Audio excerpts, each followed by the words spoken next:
There was a ballot that was rejected first. Live mula sa GMA Network Center, ito ang 24 Oras. Magandang gabi po, Luzon, Visayas at Mindanao. Pinagbabaril ng isang motorista ang nakagitgitan niyang driver at pasahero nito sa Tanay sa Rizal. Tumakas pa ang sospek at nakipaghabulan sa mga pulis pero naaresto rin kalaunan. Nakatutok si EJ Gomez, exclusive. Suspect na namaril sa road rage. Hinabol ng mga pulis ang lalaking itinuturong na maril umano nang naghagitgitan niyang motorista sa Tanay Rizal kahapon. Umabot ang habulan sa kahabaan ng Sagbat Pililla Road. And after my inspection sa Tanay, while we're crossing the street, may isang concerned citizen, nakamotorsiklo, mag-asawa.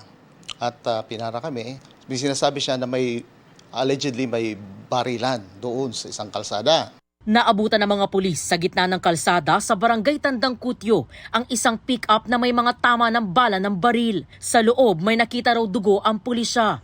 Base sa investigasyon, ang pick-up ang nakagitgitan ng sospek.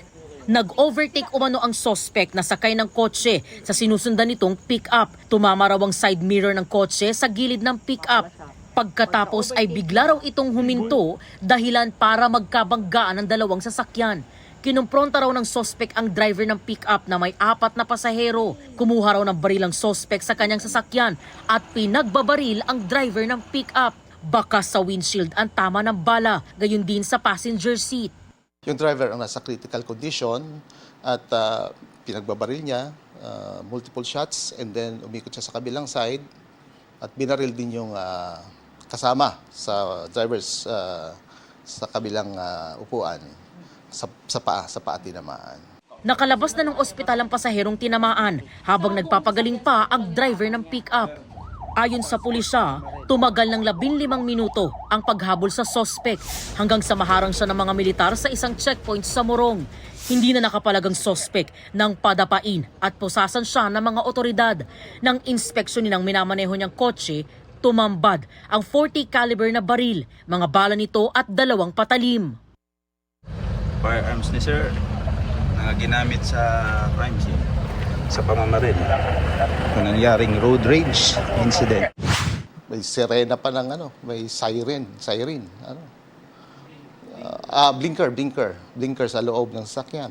Para bang talagang ginagamit niya na sa kanyang pagtakas, if for example, para mabilis siyang makaalis. Tumangging humarap sa media ang sospek na nakapiit sa Tanay Municipal Police Station. Hindi.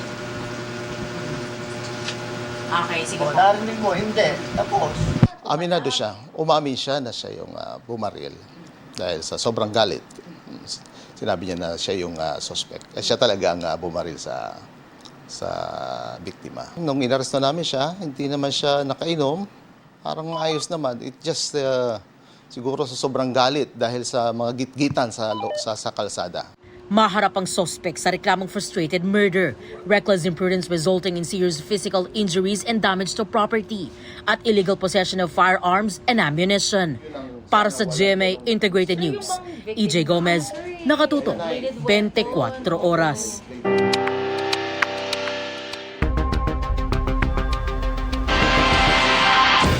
Hindi lang umano sa Taal Lake may itinapong mga labi ng mga nawawalang sabungero. Pagsisiwalat yan ng hepe ng PNP na nilapitan na umano ng whistleblower na si Dondon Patidongan nung nasa CIDG pa lang siya. Nakatutok si June Veneracion. Isa sa mga nakagigimbal na revelasyon ni Dondon Patidongan alias Totoy, sa Taal Lake umano itinapon ang katawan ng mga bising sabungero. Pero sabi ni PNP Chief Nicolas Torre III, based on our information, hindi naman sa Taal ang disposal, no? Hindi lang sa lake ang disposal. May mga areas pa. At yan naman ay mga ini-examine na namin. hindi na idinitalye ni Torre kung saang mga lugar pa sila naghahanap para hindi aniya madiskarilang investigasyon. May mga sinabi, binaon. Okay? So, malalaman natin yan pag na-recover na natin ang mga katawan. Bago pa man lumabas ang mga revelasyon ng Patidongan, matagal na aniya itong alam ng PNP. Inamin din ni Torre sa unang pagkakataon na bago siya italaga bilang PNP chief, ay lumapit na sa kanila si Patidongan at ibinunyag ang nangyari sa mga missing sa Bungero. Si IDG pa ako na sinimulan nito. Okay? Si IDG pa ako nang nakuha namin si Totoy at nagbigay ng information sa amin. I was very shocked. Karumal-dumal naman talaga ang nangyari. Hindi talaga not acceptable by any standards. Nasa protective custody ngayon ng PNP si alias Totoy. Nasa restrictive custody naman dito sa Camp Crame ang 15 pulis na isinasangkot sa kaso ng mga missing sa Bungero. Pinakamataas sa kanila ay may ranggong Lieutenant Colonel. Pero sabi ng PNP, posibleng madagdagan pa ito habang umuusad ang investigasyon. Wala kaming sasantuhin dito.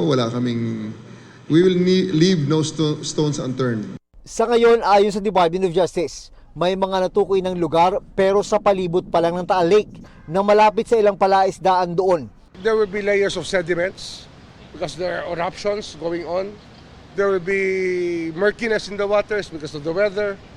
But that being the case, it doesn't stop us from looking into the lake as the resting place of many of those missing people.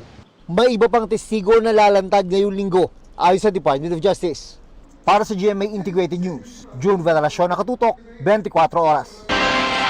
Bukod sa Batanes na direktang naapektuhan ng bagyong Bising, ramdam din ang masamang panahon sa ibang lugar dahil sa habagat na hinahatak ng bagyo. Kabilang sa epekto ang mga baha at pagguho kasunod ng mga pag-ulan. At nakatutok si Maki Pulido.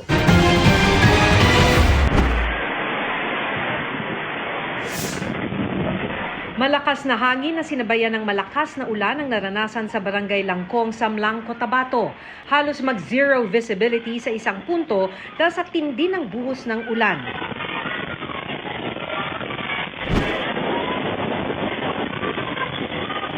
Sa kuhang ito sa handaan sa isang resort, nagsitayuan at nagsiksikan sa gilid ang mga tao dahil sa lakas ng ulan at hangin. Walang naiulat na nasaktan pero nasira ang ilang gamit. Bumuhos din ang malakas na ulan sa Lanao del Norte. Nagmistulang ilog ang mga kalsada sa ilang bayan. Dahil sa lawak ng mga pagbaha, pinasok ng tubig ang maraming bahay. Sa Governor Generoso, Davao Oriental, ilang residente ang inilikas matapos umapaw ang ilog dahil sa malakas na pag-ulan. Pahirapan ang paglikas at kinailangang gumamit ng lubid para ligtas silang maitawid sa rumaragasang tubig. Nagka-landslide rin sa ilang bahagi ng Davao Occidental. Huwis buhay naman ang pagtawid ng ilang estudyante at iba pang residente sa Kayapan, Nueva Vizcaya. Ilang buwan na raw sira ang steel bridge na dati nilang dinaraanan dahil din sa masamang panahon. Kaya tuwing matindi ang pag-ulan at rumaragasa ang ilog, literal na nalalagay sa bingit ng panganib ang mga tumatawid. Sa ilang bahagi ng probinsya, humambalang sa kalsada ang gumuhong lupa, mga bato at punong kahoy. Agad naman itong nirespondihan ng lokal na pamahalaan. May naitala ring landslide at rockfall sa bahagi ng Cannon Road sa Benguet. Pansamantala itong isinara pero pasado alas 9 kagabi ay binuksan para sa one-way traffic habang nagpapatuloy ang clearing operation. Sa Metro Manila, bumuhos din ang malakas na ulan kaninang madaling araw. Lubog sa baha ang ilang kalsada sa Quezon City, gaya sa NS Amoranto Street, Paraneta Avenue. Sa taas ng tubig, may residente pang gumamit ng rubber boat. Abot bewang naman ang tubig sa may Santo Domingo Avenue, corner Calamba Street. Ayon sa Pag-asa, habagat na hinatak ng bagyong Bising ang nagdulot ng masamang panahon sa malaking bahagi ng bansa. Sa pinakahuling datos ng National Disaster Risk Reduction and Management Council, mahigit 27,000 pamilyang apektado ng pinagsamang epekto ng bagyong Bising at habagat. Sa ngayon, wala pang ulat tungkol sa casualties at kabuang halaga ng pinsala. Para sa GMA Integrated News, Maki Pulido, nakatutok, 24 oras. Tuloy ang pagsusulong ng ilang veterano sa Senado sa pagiging Senate President ni Senador Tito Soto. Yan po ay kahit may sapat na umunong bilang para manatiling Senate President si Senador Chis Escudero ayon sa isang senador. Nakatutok si Mav Gonzalez. Ang inaabangan sa pagbubukas ng sesyon ng Senado sa July 28, mananatili ba sa pwesto si Senate President Chis Escudero o mapapalitan sa pwesto? Ayon sa kaalyadong si Senate President Pro Tempore Jinggoy Estrada, may mayorya na si Escudero dahil mahigit 13 senador na ang pumirma sa resolusyon ng pagsuporta sa kanya. We have enough numbers, more than 13 I suppose. And I think Senate President Chis Escudero is already secured. of having his next term as Senate President. Meron pang 2 linggo. Anything can still happen, but I think itong 2 weeks ito, siguro total nakapirma na sila. I hope they don't change their minds. Reaksyon ni Senador Mig Zubiri sa sinabi ni Estrada. Eh di wow. Congratulations. Pagka ganun. Ako naman, we're not actively campaigning for leadership position. No? Ako, I'm not actively campaigning. Of course, I'm supporting Senator Tito Soto. And I've worked with him. Kasama ang nagbabalik Senado na si Tito Soto sa Veterans Bloc na binubuo nila Zubiri, Loren Legarda at Ping Lacson. Patuloy daw nilang isinusulong si Soto bilang Senate President. Hindi po siya diktador na kung saan sasabihin niya, itong gagawin natin. Kung ayaw nyo, di pagdebatihan natin sa plenaryo. Hindi, ang style po ni Senator Soto, pasok muna tayo sa loob, mag-debate muna tayo doon so that we don't show a very divisive Senate, then we come up with a consensus. And those who do not agree with the consensus can do the vote. Paglilinaw ni Zubiri, hindi niya sinasabing diktador si Escudero, pero aminado siyang hindi niya gusto kung paano ito mamuno. Maging mga committee chairmanship, ibinibigay umano sa mga di naman kwalipikado. Inalmahan ito ng grupo ni Escudero. Lahat ng mga committees na inalok, I think qualified. Dagdag ni Zubiri, kung sakali, handa raw silang maging Senate Minority Bloc at bukas din daw silang sumuporta sa ibang kandidato na wala sa bloke nila. We're open to another third force. Baka may dark horse dyan na gustong tumayo. Why not? We talked about it sa grupo namin. If there's a dark horse that will come out, that's not necessarily us four. We're willing to support. Basta ang pangako lang niya ay transparency at integridad ng Senado. Nang tanungin naman kung depende ba sa impeachment trial ni Vice President Sara Duterte ang desisyon kung sino ang mauupong Senate President, My silence is deafening. kinukuha pa namin ang panig ni Senate President Cheese Escudero. Para sa GMA Integrated News, Mav Gonzalez, nakatutok, 24 oras. Naputulan ng 2 kamay ang isang empleyado sa isa na namang pagsabog sa paggawaan ng bala at baril sa Marikina. Kabilang siya sa 3 nasugatan sa insidente. Nakatutok live si Nico Juan. Nico? Mel, 3 ang sugatan matapos magkaroon ng pagsabog dito sa isang paggawaan ng bala at baril sa Marikina City. Naputulan ng 2 kamay ang lalaking ito. Ang isa naman may tama sa mata, habang ang isa may tama sa dibdib. Ang mga yan ang sinapit ng 3 empleyado ng paggawaan ng bala at baril sa Marikina City matapos magkaroon ng pagsabog doon. Dinigyan ng mga tindero na nasa tapat lang ng paggawaan ng bala at baril. May 2 narinig lang po ako na pagsabog. Tapos yun lang sir, bigla na lang yun, pumutok. Lang ganada ganon kalakas. Kala ko kasi kulog Ayon sa Marikina Police, pasado 2:00 ng hapon nangyari ang pagsabog. Ang sumabog daw ay ang tinatawag na primer sa bala ng baril. Yun kasi ay buo pa siya. Pero yung primer, pag hindi na yun buo, ito yung sa bala, itong parting to. Na pag pinalo yan, di ba? Pero yun ay buo pa. Ang naputulan ng 2 kamay na biktima ay ang may hawak ng kahon ng primer. Batay sa investigasyon, bubuksan pa lang niya ito nang bigla itong sumabog. Ang sabi ng EOD K9 ay dahil yung katawan natin ay parang friction. Di ba minsan yung kung may katabi tayo, parang makakurente tayo. So, ayun, nag-ignite nga kasi mainit. Dinala sa Amang Rodriguez Hospital ang mga biktima. Hindi na rin nagkaroon ng mas malaking apoy matapos ang pagsabog, matapos agad dumating ng Marikina Rescue at ng BFP Marikina. February 2024 lang na magkaroon din ng pagsabog sa parehong pagawaan ng bala ng baril na nauwi pa sa sunog. Imbakan ng pulbura naman ang sumabog noon.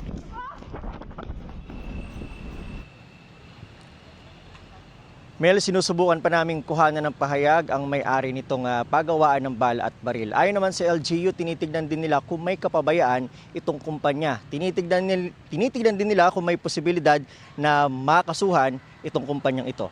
Mel. Maraming salamat sa iyo, Nico Wahe. Kapapasok lang po na balita, pumanaw na ang isa sa 3 nasugatan sa pagsabog sa paggawaan ng baril sa Marikina. Ayon po yan sa mismong kamag-anak ng biktima. Samantala sa isang pahayag ay sinabi ng Arms Corps Global Defense Incorporated na may-ari ng paggawaan na nakikipagtulungan na sila sa pulisya para matukoy ang sanhi ng insidente. Agad din nila silang nagpadala ng emergency response services alinsunod sa kanilang safety protocols. Pagtitiyak nila, mahigpit ang pagpapatupad nila ng international standards and practices at pagsunod sa local regulations. Narito na ang ating buwan naman ng chikahan mga kapuso. Paparating na sa primetime si Sangre Terra. But this time around, si Bianca Umali na ang ating masisilayan sa Encantadia Chronicles Sangre. At mismong si B, all praises din sa gumanap na younger Terra na may pagkakahawig pa sa kanya. Makichika kay Aubrey Carampel.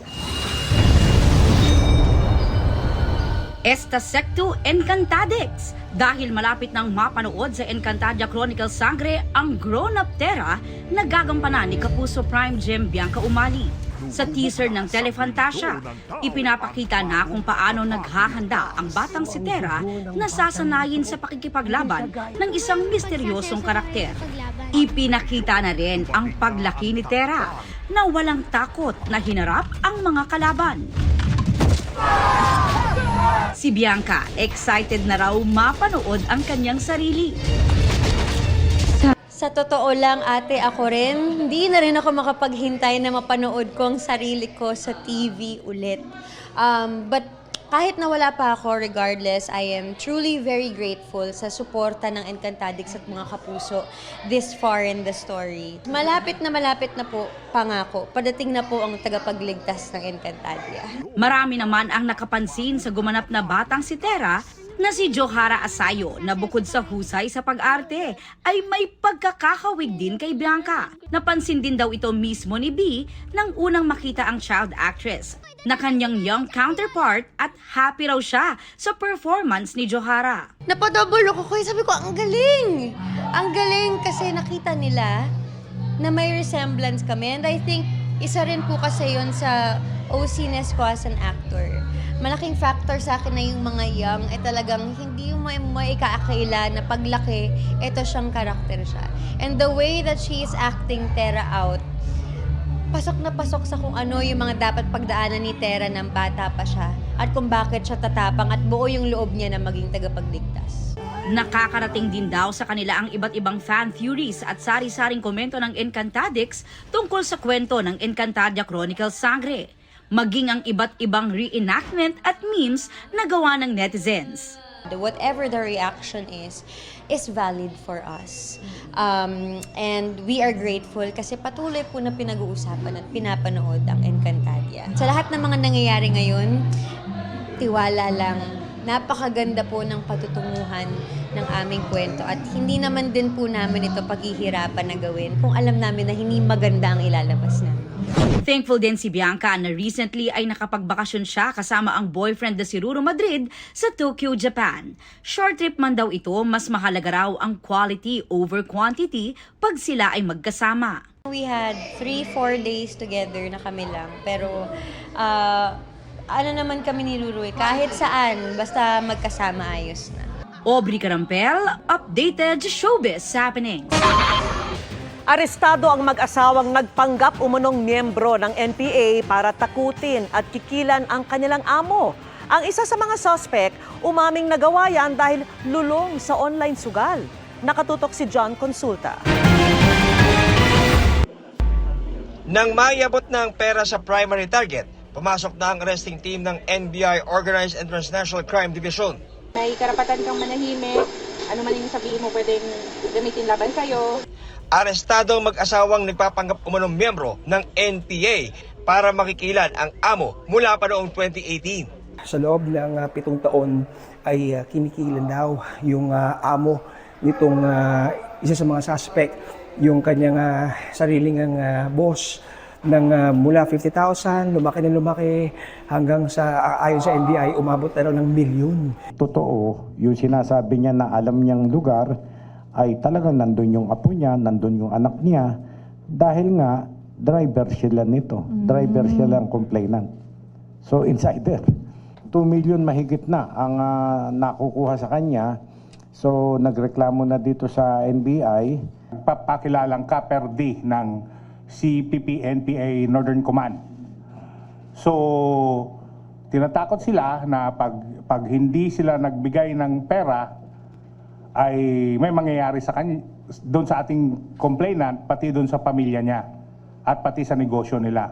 Di na itinanggi ng driver na suspect ang krimen. Ako po yung humihingi ng inyong kapatawaran at nagawa ko po sa inyo. At napakabait niyo po sa aking pamilya, alam ko po yun. Nagawa ko lang po ito dahil sa aking pagsusugal.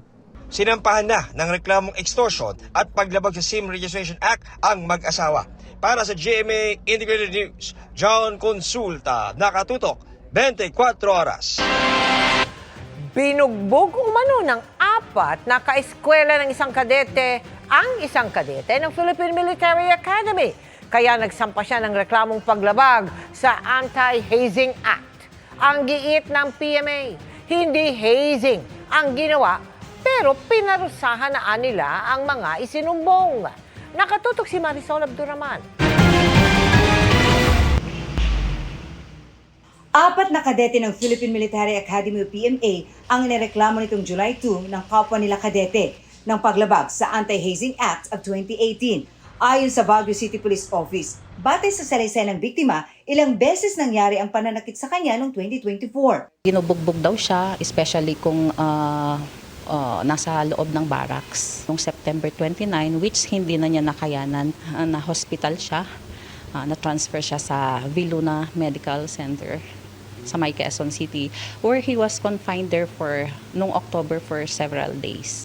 Ayon sa PMA, nakumpirma sa kanilang investigasyon ang pananakit sa isang plebo ng kanyang mga kaklase o kabatchmate. From time to time, ma'am, they are hitting yung kanilang squad mate, ma'am, sa kanyang katawan. Paulit-ulit, ma'am. It's more on they are venting their frustration po, ma'am, dun sa classmate nila by act of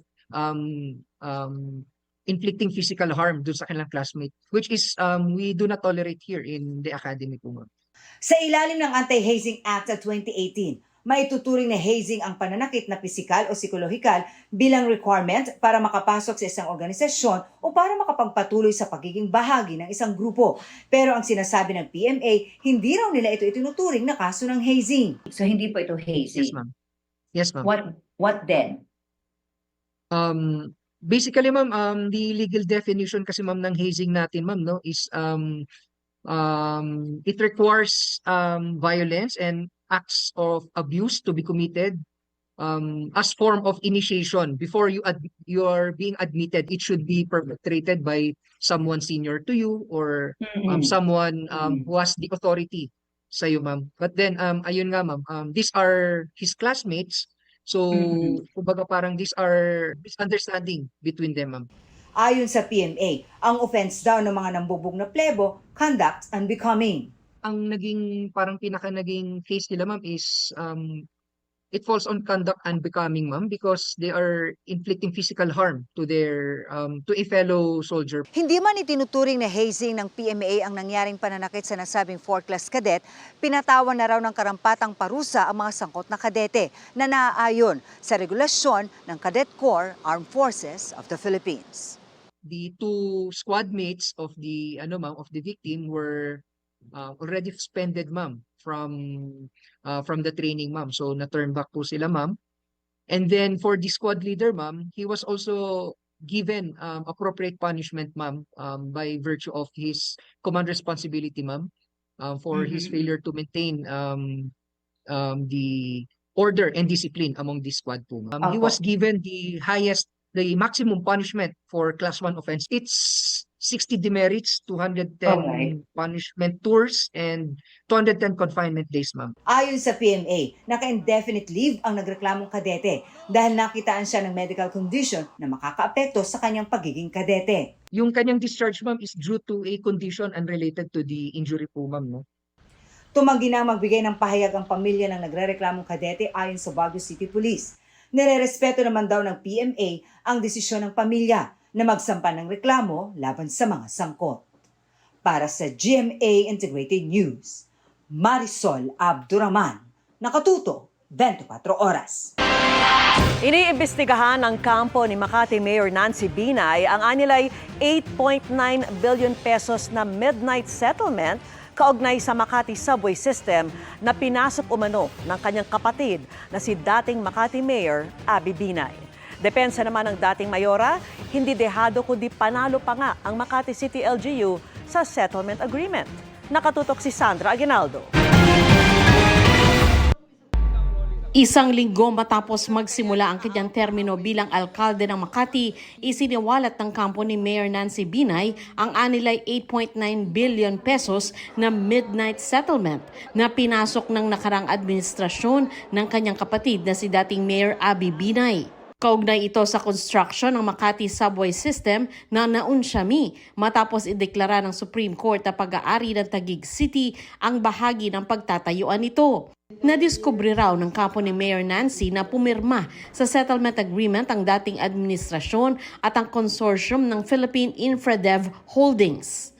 Iniimbestigahan na ang pangyayari at kung may dapat managot dito. Nito lang June 23, pinirmahan po yung settlement agreement at sinumite sa arbitral tribunal. So, kung bibilangin po natin, 7 days lang po ang natitira sa nakaraang administrasyon nung pinasok po itong settlement agreement. If there are persons responsible that should be made liable, and then we will see to it that those are made liable. Ang Makati subway system ay magkokonekta sana sa iba't ibang lokasyon sa Makati para mapabilis ang biyahe. Nang hindi ito matuloy, dumulog ang consortium sa Singapore International Arbitration Center at nauwi sa isang settlement agreement na aprobado ng City Council. Pero sabi ng kasalukuyang pamunuan, walang pondo para rito. Nakikipag-ugnayan na raw sila sa arbitration center. May initial determination na po kami na itong kontrata is legally flawed. And not only that, yung kontrata is actually grossly disadvantageous po sa City Government of Makati. Nag-issue na po yung Budget Department ng City Government of Makati na wala namang na-appropriate po na funds para dito sa settlement agreement. Depensa naman ng dating mayora, hindi dehado kundi panalo pa nga ang Makati City LGU sa settlement agreement. Ang benepisyo raw nito, mawawakasan ang legal uncertainty at makokontrol ng syudad ang pagsusulong ng subway project. Makati LGU raw ang magiging full owner ng Makati City Subway Inc., maging ang land assets nito. Babala pa niya, sakaling ituloy ng local government ang arbitration, magiging delikado at magastos umano ito. Sinusubukan pa ng GMA Integrated News na makuha ang panig ng Philippine Infradev Holdings. Para sa GMA Integrated News, Sandra Aguinaldo, Nakatutok, 24 Oras. Sinilaban na nga, pinagbabaril pa ang isang kotse ng mga suspect na riding in tandem sa Tondo sa Maynila. 3 iba pang sasakyan ang nadamay. Nakatutok si Dano Tingkungko. Kuha ito sa CCTV ng Barangay 189 sa Obrero, Tondo, Maynila bandang alas 4 na madaling araw. Kasagsagan ng malakas na ulan, makikitang tumigil ang mga lalaking ito sa isang kotse sa G. Santiago Street, binasagan salamin at saka ito sinilaban. Pinaputukan pa ng mga ito ang sasakyan bago pumulas sa lugar. Ayon sa Barangay 189, nagtulungan ng mga kapitbahay na upulahin ang sunog na una nilang inakalang aksidente bago natagpuan ng mga tama ng bala at iniwang galon ng gasolina sa loob nito. Meron naman nagsabi na baka sobra naman yung accessories mo sa loob, nag-short.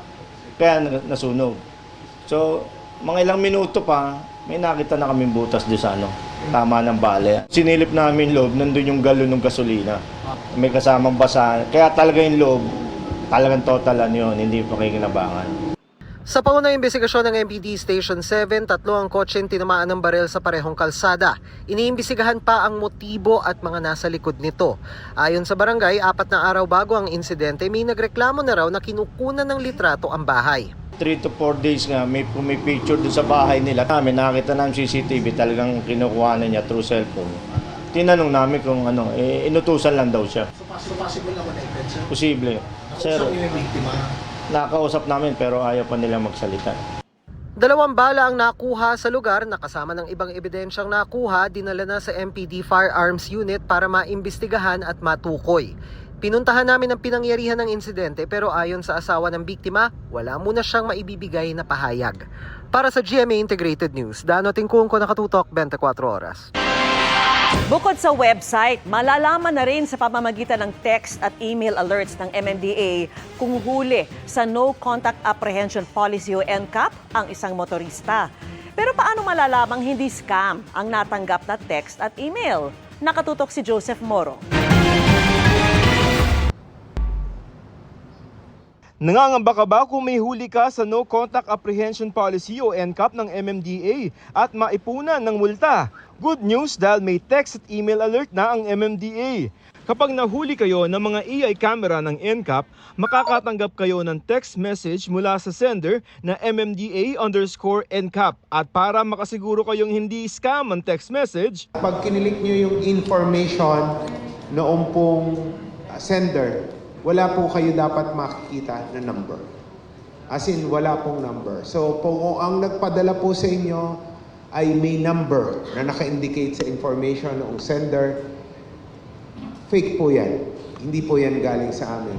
Secondly, wala po kayong makikita na link for payment doon po sa text na ipapadala namin. para naman sa email, manggagaling ito sa email address na ito.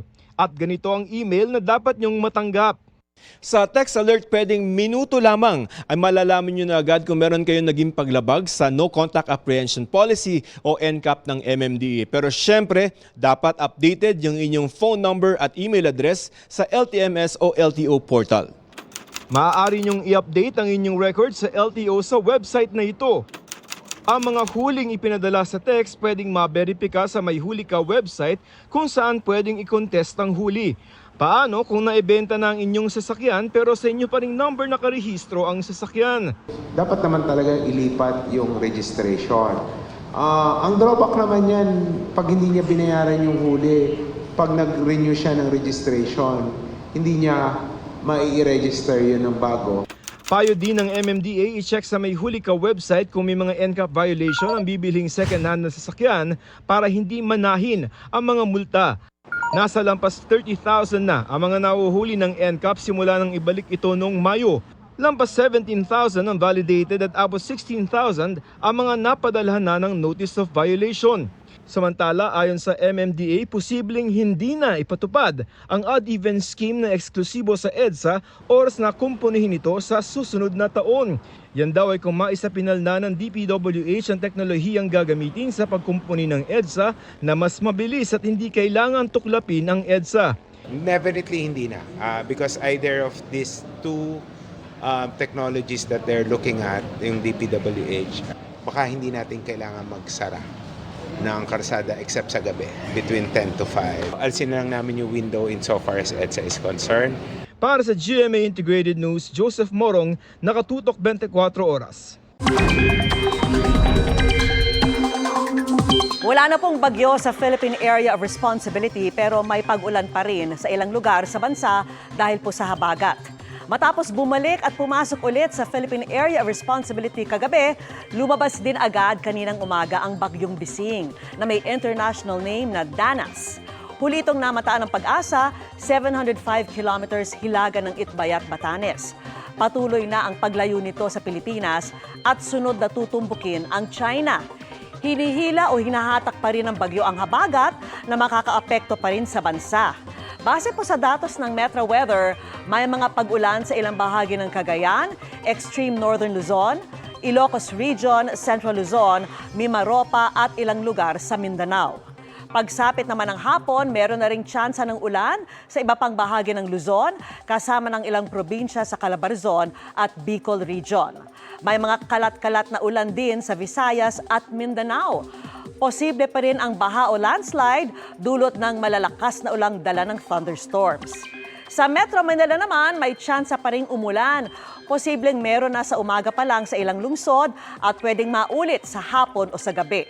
Samantala, may bagong cloud cluster o kumpol ng mga ulap na minomonitor ang Pag-asa sa silangan ng bansa. Patuloy po na tumutok sa updates kung mabubuo yan bilang low pressure area sa mga susunod na araw. Nagbabala ang PHIVOLCS sa posibleng pagputok ng Bulkang Taal. Base sa inilabas na advisory kahapon, naobserbahan ang pagtaas ng seismic energy at kawalan ng degassing activity o pagbuga ng gas.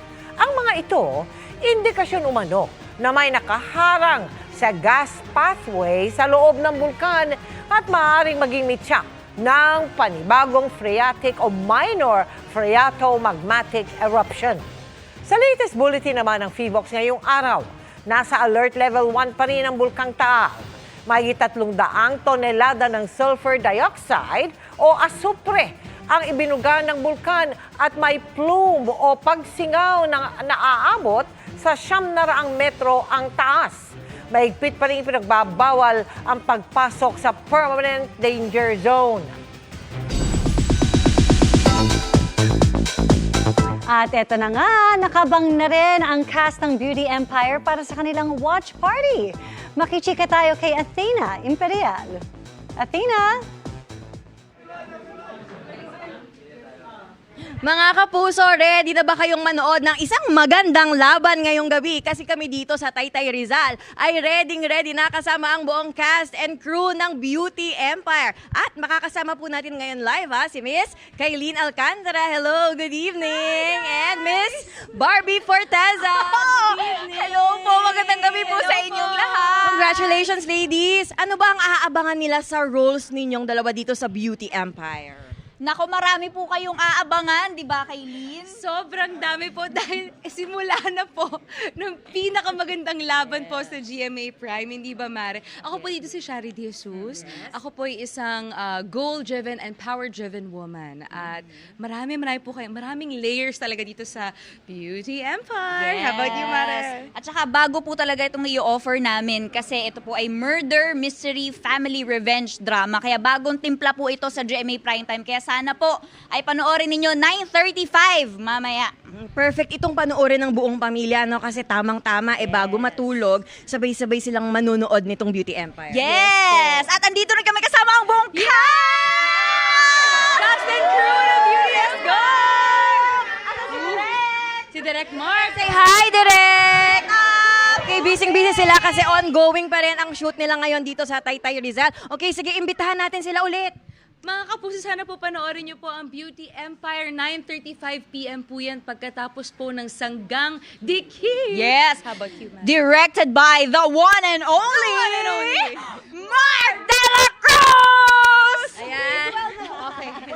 Maraming salamat. Ayan nga, no, 9:35 p.m. So bago matulog, perfect yan na naka-facial mask na sila and serum and naka-moisturizer para talagang literal na sitting pretty habang nanonood ng Beauty Empire. Balik sa'yo dyan sa studio! Grabe, feel na feel ko yung energy mula dyan. Maraming salamat, Athena Imperial. Pinagpapaliwanag na ng LTO ang driver na nag-viral dahil sa pagse-cellphone habang nagmamaneho ng luxury car sa EDSA. Pinatatawag din ang rehistradong may-ari ng kotse. At nakatutok si Mariz Umali. Nakarating na agad sa atensyon ng Land Transportation Office ang videong ito. Nakuha mismo ng driver ng isang luxury sports car at in-upload sa kanyang social media. Dito, kinukunan niya ng video ang sarili habang minamaneho ang magarbong kotse at inikot pa ang phone camera sa paligid habang binabagtas ang EDSA. Dahil dito, inisyuhan na ng show cause order ang driver ng luxury sports car. Doon kasi sa video, Maris, kitang-kita na nagse-cellphone siya.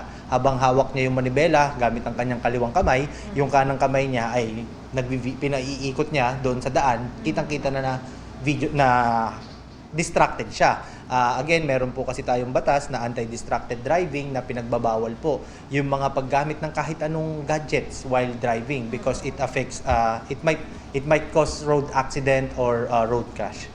Pati ang rehistradong may-ari ng sasakyan, damay din sa show cause order.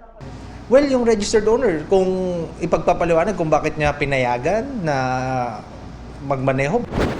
Sa July 10 nakatakda ang hearing kung saan inatasan ang dalawang inisyuhan ng show cause order na humarap sa Intelligence and Investigation Division Law Enforcement Service ng LTO. para ipaliwanag kung bakit hindi sila dapat sampahan ng kasong administratibo sa paglabag sa Reckless Driving Anti-Distracted Driving Act at kung bakit hindi sila dapat suspindihin o kansilahin ang kanilang lisensya. Pag nakita po natin na wala po siyang respeto sa batas, simple traffic rules, hindi po niya masundan, wala po siyang karapatan na mabigyan ng pribilehiyo na magkaroon ng driver's license.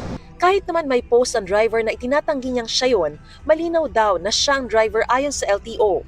Well, the video, very clear naman yung video, hindi naman siya gawang AI, kitang-kita naman yung mukha niya, at nakita naman po natin sa records natin yung picture niya sa lisensya, magkamukha naman. So, kung hindi man siya yun, sagutin lang niya. Titignan natin kung may weight ba yung kanyang depensa. Sakaling mapatunayang may sala, bukod sa 10,000 pisong multa para sa anti-distracted driving, ay posibleng masuspinde ng 3 buwan hanggang 1 taon o tuluyang ma-revoke ang kanyang lisensya. May scientific study talaga na kapag ang isang nagmamaneho ay distracted using cellphones or whatever gadget, ay pwedeng mag-cause ng accident. Sinubukan naming kunan ng pahayag ang driver sa pamamagitan ng pagpapadala sa kanya ng mensahe sa kanyang mga social media accounts. Tinawagan din namin ang kanyang opisina pero sabi ng staff ay wala siya roon at ipinarating na ang aming mensahe sa kanya. Pero hanggang ngayon ay wala pa itong tugon. Para sa GMA Integrated News, Mariz Umali, Nakatutok, 24 Oras.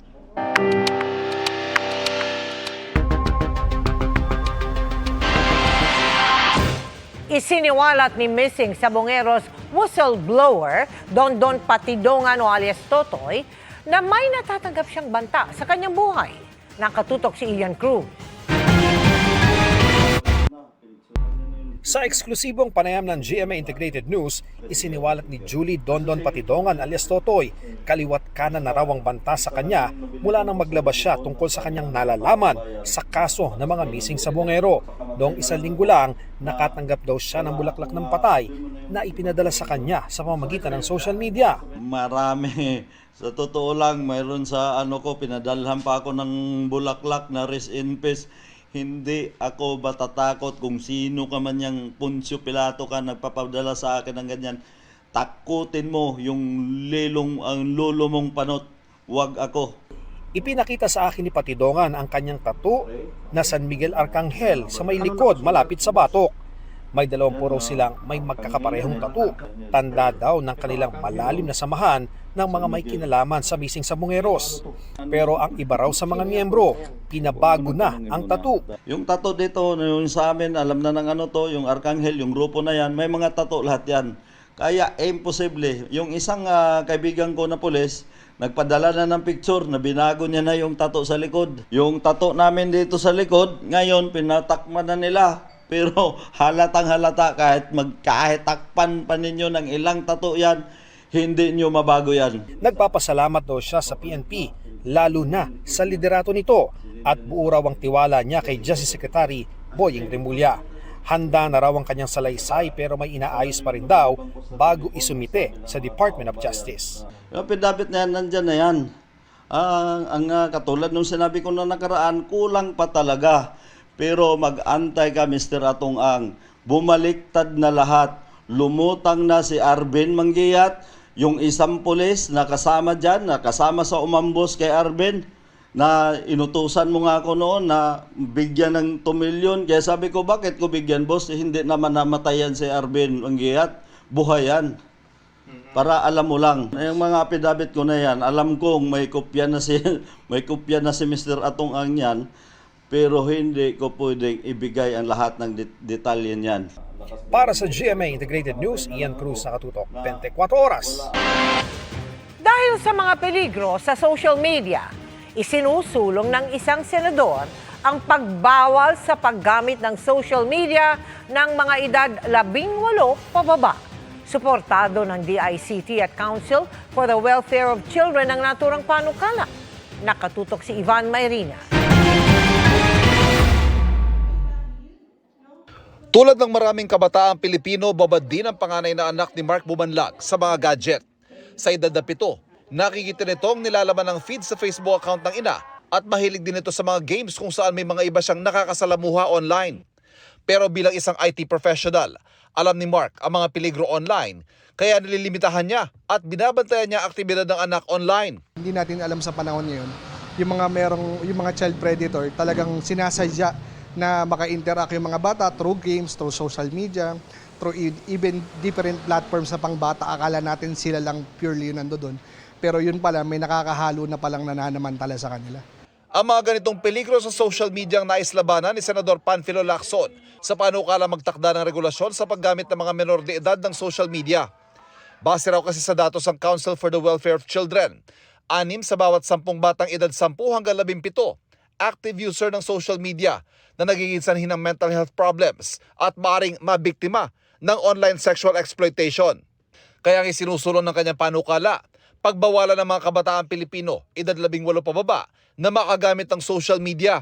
Kahalintulad ng ipinasang batas sa bansang Australia na nagtakda ng edad 16 na taon para makagamit ng social media. Sa ilalim nito, ang mga social media platforms ang gagawa ng paraan para matukoy ang edad ng mga nagbubukas ng account at magpapatupad ng regular na audit para matanggal ang mga account na hindi pasok sa age requirement. Ang Department of Information and Communications Technology ang pangunahing ahensya magpapatupad nito. Titiyaking sumusunod ang mga social media platforms at may kapangyarihang magpataw ng parusa, kabilang ang pagtanggal at pag-deactivate ng mga account. Suportado ng DICT ang panukala, pero base sa karanasan sa nagpapatuloy na laban kontra sa samot-saring cybercrime sa social media, sa implementasyon nito, nagkakaroon ng problema. Yung implementation, yun yung mas problematic po dyan, yung implementation ng batas. How do you make these social media platforms comply? Because we don't, first and foremost, the jurisdiction is not within the Philippines po. The alternative is to ban them, to make them comply. Suportado rin ng Council for the Welfare of Children ang panukala, pero sa halip na tuluyang ipagbawal, ay baka pwedeng limitahan lang dahil hindi rin naman matatawaran ng papel ng social media sa edukasyon ng mga kabataan. I think it's a matter of balancing. Maganda po yung bill, but yun nga, we have to balance it with the right to participate in information ng mga bata. Para sa GMA Integrated News, Ivan Mayrina, nakatutok, 24 oras.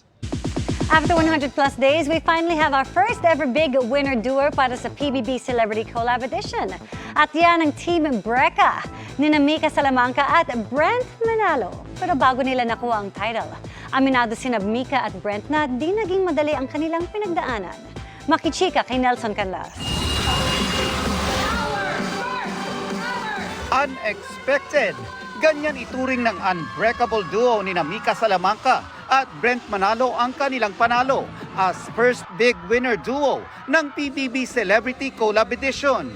Sa pag-upo ng dalawa sa GMA Integrated News interviews, 2 days after lumabas ng bahay ni Kuya, ikinwento nila na kung babalikan daw ang mga araw bago ang big night, nasa isip nila na malabo silang manalo. Ang tingin nilang mananalo ang duo ng Chares o Charlie Fleming at Esnir o Rawi o Ralph De Leon at Will Ashley. Nung moment po na yon, parang kahit sino pong tawagin, Rawi or Chares, magugulat po kami. Kasi silang dalawa po, kaming lahat po, feeling namin deserve talaga yung spot ng big winner. Oo, kasi kung titingnan natin yung reaction mo niyan, parang hindi ka Hindi po talaga kami makapaniwala. Kasi from a duo po na ready na po mag-surrender ng spot to someone na kaya pang mag-second or big winner. Kaya po sobrang nakakagulat po for us. Pero ang mas big win daw para sa Brecca duo, ang mas makilala ang kanilang sarili. Iba raw ang naibigay na maturity sa 118 days of emotional and psychological challenges. Ano na-discover mo sa sarili mo? Na I'm highly sensitive person po talaga. Opo, totoo. Kasi sa labas, sa pamilya ko po, sa mga kaibigan ko, kailangan ako po lagi yung malakas. Malakas po, strong personality. Pero kaya mo po pala maging sensitive at the same time, strong yung personality mo. Yung nga po, pagiging introvert ko, tingin ko sobrang mag-struggle talaga ako doon. Kasi kailangan ma-gets ka agad ng mga tao eh. Kung wala kang pinapakita, paano ka nila maintindihan? I'm doing this for my younger self. My younger self po yung, ang dami kasing beses talaga nung bata ako na ang daming times na misunderstood talaga ako na kasi nga po dahil tahimik ako, saka yung the way I present myself, sobrang, tulad nga po sabi ni Mika, sobrang self-secured. So na-take siya as pagkayabang. Far from perfect man ang journey ng dalawa sa bahay ni Kuya. Lalo't makailang beses daw silang nagkatampuhan. Naging daan naman daw ito para mas makilala nila ang isa't isa at maging best friends sa huli. Si Mika ang tinawag na controversial na ka-Bablen. Aminado siya na marami siyang nagawang desisyon in the past na umani ng masasamang komento. Pero ang kanyang strong persona, misunderstood daw. Siguro po kaya po ako nagkaroon ng strong personality po kasi kinailangan ko po talaga. With the industry po, with the hate na na-receive ko po from the past, kinailangan ko po talaga maging strong. Kailangan ko pong magtayo talaga ng wall para po kahit paano maprotektahan ko yung sarili ko sa kung ano man po yung pwede ko pa pong ma-receive beyond the hate po. Anybody in particular na pinaghihingahan mo ng sama ng loob? Ate ko po, alam niya po talaga lahat. Lahat ng sulok ng emosyon ko, alam niya po. Lahat ng sakit na naranasan ko po, alam niya. And siya po, nagiging malakas din po para sa akin. Naiiyak!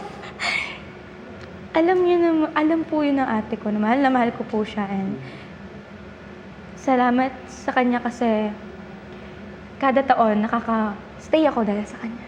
Napoprolong ako dahil sa kanya.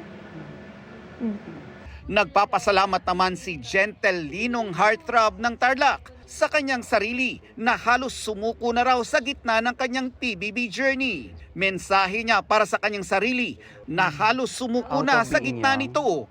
Stay strong. They're gonna understand you eventually. It may be hard, but as long as you truly know your heart, it's gonna matter to you, but most importantly, it's gonna matter to everyone. Nelson Canlas, updated sa Showbiz Happenings. At yan ang mga buwan naman akong chika this Monday night. Ako po si Iya Adaliano. Miss Mel, Miss Vicky. Salamat sa iyo, Iya. At yan ang mga balita ngayong Lunes. Ako po si Mel Tiangco. Ako naman po si Vicky Morales para sa mas malaking misyon at para sa mas malawak na paglilingkod sa bayan. Mula sa GMA Integrated News, ang News Authority ng Pilipino. Nakatuto kami 24 oras.